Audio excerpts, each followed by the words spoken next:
Il y a des champs de bataille où les soldats craignent l'ennemi. Puis il y a des champs de bataille où les soldats craignent l'endroit lui-même. Pokrovsk est devenu autre chose. Une étrange place maudite sur la carte où les unités russes arrivent en nombre écrasant. Et puis ils s'arrêtent, sans battre en retraite, sans manœuvrer. Ils restent simplement figés, comme si la ville les rejetait. Ce qui se passe ici semble contre nature, presque surnaturel. Les troupes russes refusent de se battre. Mettons-nous un instant à la place d'un soldat russe. Quand tu t'es engagé, tu étais plein d'espoir. Deviens un vrai homme, te disait la propagande de Poutine, et tu gagnes des sommes énormes en le faisant, selon l'endroit où tu t'es engagé. La prime que tu as reçue en signant était supérieure à ce que tu aurais gagné en un an. Plus de 26 000 $. Dans certaines régions, tu n'as pas pu dire oui assez vite. Après tout, tu savais que la Russie devrait passer du temps à t'entraîner, à te nourrir, et même une fois envoyé en Ukraine, tu serais loin derrière les lignes de front. Les vétérans géreraient le front, et tu passerais surtout ton temps à apprendre. On n'aurait peut-être même pas besoin de toi.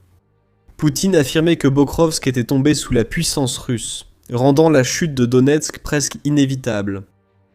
Mais dès l'instant où tu as signé sur la ligne pointillée, tu as senti que quelque chose clochait. Tu as posé des questions sur l'entraînement sans réponse. On t'a juste dit de monter dans un bus et de te taire une semaine. Tu as voyagé, passant devant tous les centres où tu aurais pu apprendre à être soldat. Après le 3e ou le 4e jour, tu comprends que tu ne vas pas du tout être formé, que tu vas directement au front et qu'on t'envoie à Bukovsk. D'accord, tu te dis, je peux gérer ça.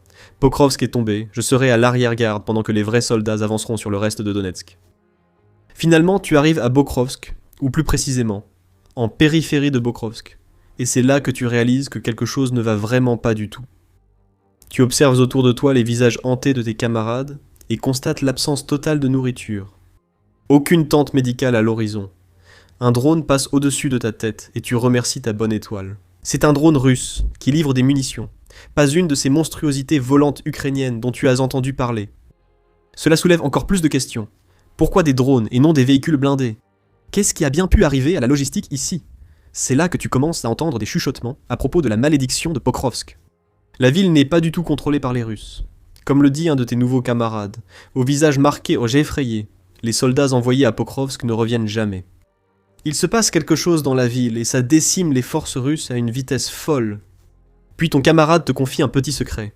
Il va s'enfuir, et si tu es intelligent, tu feras pareil. Voici l'histoire de ce qui arrive vraiment aux soldats russes, alors qu'ils sont forcés d'attaquer une ville qui ne tombera pas. Pokrovsk est devenu légendaire à cause de l'ampleur des pertes que cette seule ville a infligées.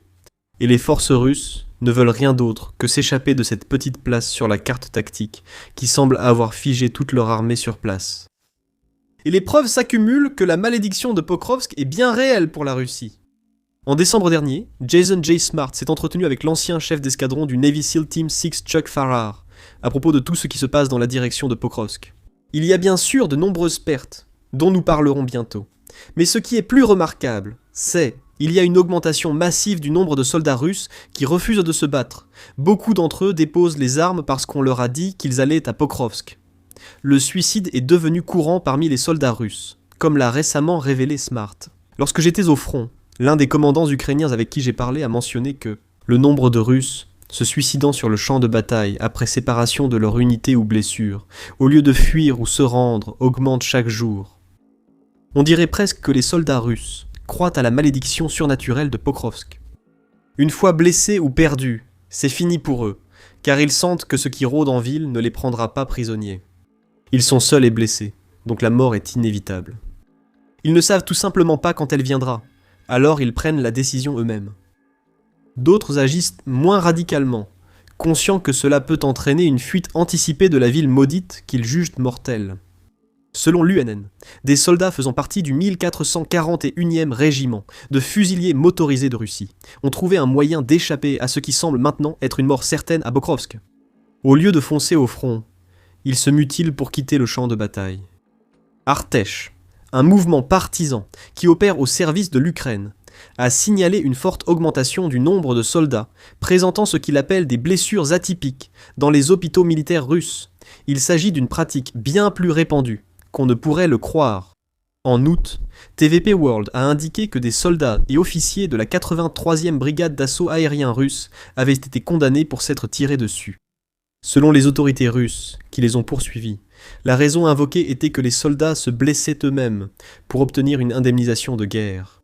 Ils ont ainsi détourné 200 millions de roubles, environ 2,6 millions de dollars, de l'armée russe avant d'être arrêtés. Mais tout comme les soldats du 1441e régiment de fusiliers motorisés, ces escrocs ont peut-être compris ce que beaucoup dans l'armée russe réalisent. Combattre signifie mourir. Se blesser permet de s'échapper.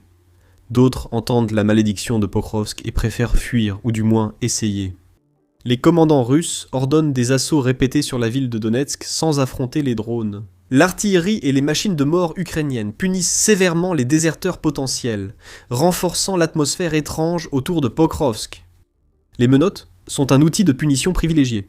Comme le souligne Smart, il y a eu des vidéos montrant des Russes transportés vers le front menottés, afin qu'ils puissent participer à l'assaut. The Sun a partagé une telle vidéo en janvier 2025 prétendant montrer des membres de la 15e brigade motorisée de la garde, transportés vers les lignes de combat, alors qu'ils étaient limenottés, pour éviter toute possibilité qu'ils désertent leurs fonctions. Le moral est clairement au plus bas. Et il semble que ceux qui passent même un peu de temps à se battre pour la Russie apprennent vite que leur sort n'est que d'être utilisé comme chair à canon par Poutine. Broyés et recrachés par Pokrovsk et chaque ville fortifiée attaquée, les commandants russes utilisent parfois les menottes pour imposer la discipline. Des punitions si dures que les soldats concernés auraient sans doute préféré affronter les horreurs de Frovsk. En octobre, The Telegraph a rapporté des images horribles, montrant des soldats russes menottés à des arbres et laissés à pourrir dans le secteur de Liman, à Donetsk, qui se trouve au nord de Pokrovsk. L'Ukraine n'avait pas menotté ses soldats. En fait, c'est l'Ukraine qui a retrouvé les 4 Russes malheureux en question. En fait, les commandants macabres russes avaient ordonné cette punition brutale, abandonnant les soldats sans nourriture ni eau, incapables de bouger. Ayant refusé d'avancer après la destruction de leur unité lors d'une offensive, si cela a été découvert à Liman, on imagine la gravité de la situation pour les nombreux soldats refusant d'affronter la malédiction de Pokrovsk. Ceux qui ne finissent pas menottés pourraient en réalité s'échapper. L'armée russe fait face à un nombre record de désertions, beaucoup de ceux qui prennent la fuite tentant activement d'échapper à la direction de Pokrovsk. En septembre, les médias United 24 ont rapporté que 70 000 des 700 000 soldats que la Russie a envoyés en Ukraine devraient avoir abandonné leur poste d'ici la fin de 2025. Mettons ce chiffre en contexte. Cela signifie qu'environ 10% de tous les soldats russes ont pris la fuite l'année dernière. À Pokrovsk, jusqu'à 150 000 soldats ont été rassemblés pour prendre une ville qui semble impossible à faire tomber. En supposant que le taux de désertion soit correct, cela signifie que la Russie perd 15 000 de ses soldats, avant même de lancer une attaque. La malédiction de Pokrovsk ne touche pas uniquement les victimes. La Russie affronte une telle situation qu'elle doit engager chaque combat avec seulement 90% de ses forces. Pour ceux restés à Pokrovsk, la malédiction empire. L'Ukraine a créé un enfer, nous expliquerons comment dans quelques minutes. Il semble qu'une cause inconnue, autre que l'armée ukrainienne, tue les soldats russes. Imagine que tu es soldat au front, tu ignores les conseils de tes camarades et ne t'enfuis pas. Tu es heureux de ce choix. Ce même homme est maintenant menotté à un arbre que tu passes devant chaque jour. Cet arbre, comme tout ce que tu vois, est recouvert d'une neige blanche fantomatique. Tu deviens une cible pour l'Ukraine. Ton énergie corporelle te trahit et tu ne peux rien y changer. Le général Hiver a rejoint le combat et il n'est pas de ton côté, comme le dit Farrar. Chez les SEALs, on dit 3 minutes sans air, 3 jours sans eau, mais seulement 3 heures sans abri. En d'autres termes, les forces russes qui tentent d'attaquer Pokrovsk sont en train de le faire, par des températures qui descendent souvent jusqu'à moins 10 degrés. Celsius soit environ 14 degrés. Fahrenheit, le froid déjà glacial devient encore plus insupportable lorsque le vent souffle jusqu'à 30 nœuds, à certains endroits. Tes mains deviennent engourdies, tu ne peux plus appuyer sur la détente, tes pieds deviennent engourdis et tu ne les sens plus. La douleur disparaît, mais le lendemain matin, tes orteils commencent à se détacher. Explique Barrard. Autre chose tue les soldats russes à Pokrovsk, ce n'est pas l'Ukraine. Nos soldats russes pourraient croire à quelque chose de surnaturel en voyant leurs camarades mourir autour d'eux à cause de l'environnement. Et nous avons une vidéo qui montre à quel point le général Hiver traite mal la Russie en ce moment. Alors allez la voir si vous voulez en savoir plus. Tout cela montre que la malédiction de Pokrovsk est devenue réalité. Elle tue des dizaines de soldats russes, ce qui ne devrait pas arriver.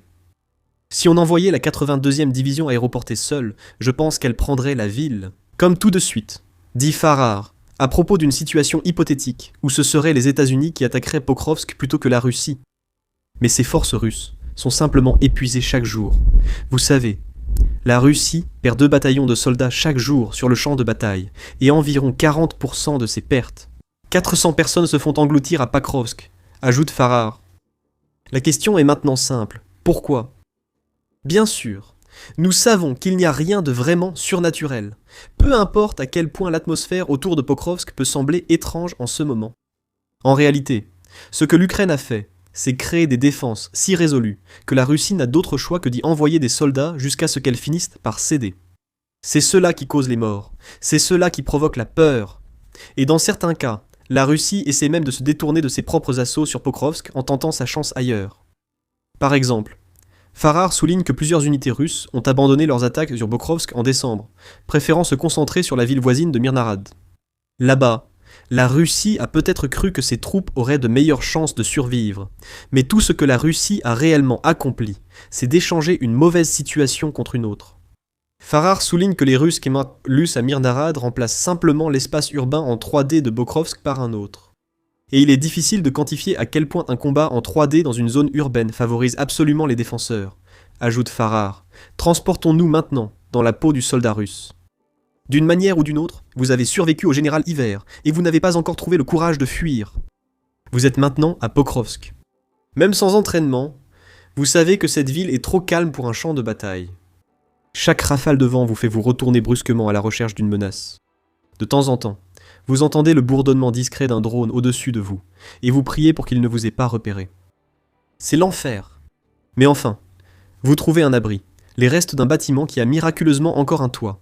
Vous courez à l'intérieur, seulement pour piétiner des éclats de verre brisés. Vous vous figez sur place. Vous espérez que le bruit passe inaperçu, mais le bourdonnement s'amplifie et vous comprenez qu'il a été remarqué. C'est la fin de votre histoire. Vous êtes une autre victime de la malédiction de Pokrovsk. Les drones qui survolaient Pokrovsk ont probablement eu le plus grand impact sur la ville. Ayant une réputation quasi surnaturelle, elle reste invisible jusqu'à ce qu'il soit trop tard, et n'est souvent qu'entendue, lorsqu'ils sont bien hors de portée. Les drones ukrainiens doivent donner l'impression d'être sortis d'un film d'horreur, cependant. Ils sont bien plus efficaces que Jason Voorhees ou Michael Myers ne l'ont jamais été. Pour la Russie, les drones ukrainiens font plus de morts qu'imaginés. Le président ukrainien Volodymyr Zelensky a révélé ce fait en décembre. Selon United 24 Media, Zelensky affirme que 25 000 soldats russes ont été tués par l'Ukraine en octobre 2025, tous ayant été tués par des drones. Comment savons-nous que les drones enregistrent leurs frappes, permettant à l'Ukraine de vérifier ce que font ses opérateurs ? Les soldats russes sont capturés par les caméras les plus indiscrètes dans leurs derniers instants, et il n'y a rien qu'ils puissent faire à ce sujet. La rumeur sur ces drones filmant tout devant eux s'est sans doute aussi propagée chez ceux attendant d'attaquer Pokrovsk. La Russie possède aussi ses propres drones FPV après tout. Les malheureux soldats qui voient arriver ces drones savent exactement ce qui les attend quelques secondes avant que cela n'arrive. Cela signifie que ceux qui survivent ont beaucoup d'histoires à raconter. Encore une fois, tout cela contribue à la malédiction grandissante de Pokrovsk. À chaque reportage, la peur de la Russie augmente, mais ses assauts deviennent moins efficaces. Pour aggraver tout cela, beaucoup des soldats qui attaquent Pokrovsk le font sans aucune protection. Les chars et les véhicules blindés sont rares sur le front, comme le soulignent à la fois Smart et Farrar. La Russie a utilisé des chevaux, des ânes et même des chameaux pour transporter du matériel et dans certains cas, pour transformer l'infanterie en cavalerie. Comme si cette guerre se déroulait avant l'invention du moteur, le Moscow Times en apporte la preuve dans un article de mars 2025 où il affirme cela. L'usage par la Russie de chevaux et d'ânes pour le transport révèle une grave pénurie d'équipement, les bêtes de somme étant leur seule solution. Farrar ajoute que, selon certaines estimations, la Russie aurait perdu environ 50 000 véhicules blindés. Ce chiffre est même supérieur à ce que dit le ministère des Finances ukrainien, qui affirme que la Russie a perdu plus de 11 600 chars et 24 000 véhicules blindés. Cela fait un total de 36 500, ce qui reste un chiffre astronomique, pour ce qui est censé être l'une des armées les plus puissantes du monde à Pokrovsk. Ce manque d'équipement se manifeste par ce que nous avons mentionné précédemment. Les soldats sont envoyés à l'assaut à pied, et même lorsqu'ils ne le sont pas, même lorsque des blindés sont disponibles, l'Ukraine les détruit quand même. Farrar relate un incident survenu le 22 décembre, lorsque la Russie a tenté de lancer un assaut sur Pokrovsk, impliquant 5 chars et 15 véhicules de combat d'infanterie. Cette grande colonne, l'une des plus importantes vues récemment à Pokrovsk, avançait vers l'ouest sur l'autoroute M32 vers Pokrovsk.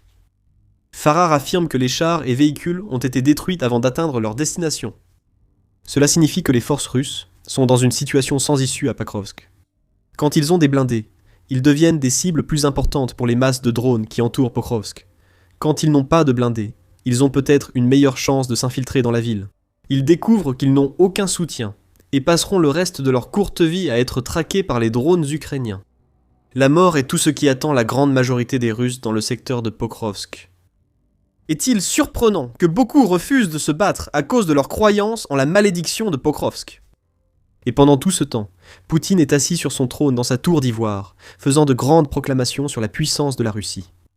Pokrovsk est tombé, affirmait-il début décembre, alors que la Russie se préparait à de nouveaux pourparlers de paix, où tout signe de progrès pouvait servir de levier.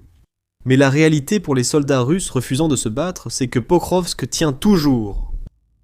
Les Russes sont maintenant 10 à 15 fois plus nombreux que les Ukrainiens dans cette zone d'opération, a déclaré Farrar en décembre. En réalité, ils ne sont pas plus proches de prendre Pokrovsk qu'en novembre dernier. Rien n'a changé alors que la fin janvier approche. En réalité, l'avancée russe a encore ralenti. Le 28 janvier, United 24 a indiqué que la Russie progresse très peu, malgré d'énormes pertes, une situation inédite depuis plus d'un siècle. Même les pires batailles de la Première Guerre mondiale ont donné plus de résultats que la Russie aujourd'hui. Dans des endroits comme Pokrovsk, la malédiction de Pokrovsk est bien réelle, et la Russie semble s'en éloigner de plus en plus au lieu de la briser. Pour mieux comprendre la progression désastreuse de la Russie à Pokrovsk et en Ukraine, nous avons publié une vidéo analysant en détail les chiffres et leur signification. Découvrez dès aujourd'hui comment des phénomènes comme la malédiction de Pokrovsk impactent la Russie. Et si vous avez apprécié cette vidéo, n'oubliez pas de vous abonner à The Military Show pour plus de vidéos couvrant l'enfer sur Terre que l'Ukraine a créé pour la Russie, et merci de nous avoir regardés.